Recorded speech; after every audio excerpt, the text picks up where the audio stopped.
Hi guys, Rorschach here. So this is the moment I look back at my previous reviews of the same comic book, and I have to admit to the people commenting on the video that you were right and I was 100% wrong. So I reviewed issue number 0 of Project Superpowers, and I said that this is a little bit different. I think this comic book is a little bit braver than most, and you just wait guys, you wait until you see who this American flag is going to choose as being the next host, as being the embodiment of hope and change in America, to lead America into a patriotic, more nationalistic future. And the commentator said, no, it's just going to be a young female of colour, an empowered young girl like Ruby Williams, like all the other comic book writers do, like the Bendises do, like the Mark Wades, like the Dan Slotts, like everybody working for the Indies. Rorschach, they said, you just wait and see, mate. You are going to be bitterly disappointed. And guys, I am bitterly disappointed. You were 100% correct and I was wrong. So the flag chose the obvious choice. It was the obvious empowered young female of colour, and I look like a big old idiot now. So let's see this girl. Let's see her in all her glory, and let's celebrate the future of America, the chosen one.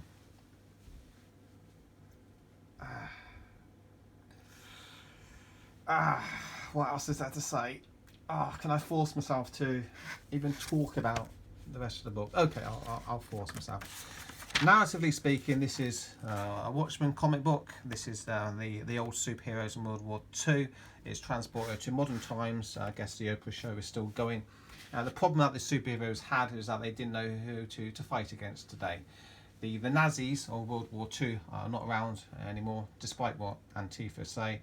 So they were feeling a bit lost with the superheroes. So what are they going to fight against?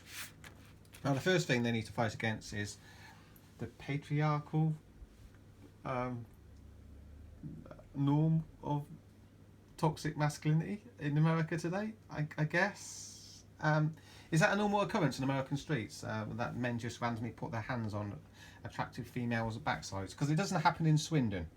And I've seen that happen many times before in comic books, where the empowered girl gets the guy to pee himself. That's become a bit of a trope, hasn't it? So nothing new going on there. And the insinuation in that Western culture is a patriarchal hellhole for women, where they just get sexually harassed on the streets, doesn't conform to my lived reality, to say the least. Maybe in the Middle East, maybe if you invite lots of Middle Eastern real patriarchs into the country, this kind of thing will be more, prevalent. But no, stop it, guys. Stop me tooing. It's getting embarrassing now. Okay, so when you see this kind of panel, what do you think? Well, I think of something beginning with I and ending with slam. Does the comic book dare to go there? No, it doesn't. It doesn't dare to go there at all. This is nothing about the tolerant religion of peace. This is nothing to do with situations as unfolded yesterday in London, where a car of peace was barreling over people in a cycling lane, and that's gone down the memory hole already, as the team up of government and corporate media does what it's going to do, pushes its multicultural diversity agenda. And when corporations team up with government, there's a word for that, and it begins with F and ends with ashist. That's what's happening in the world today. Ask AJ about it.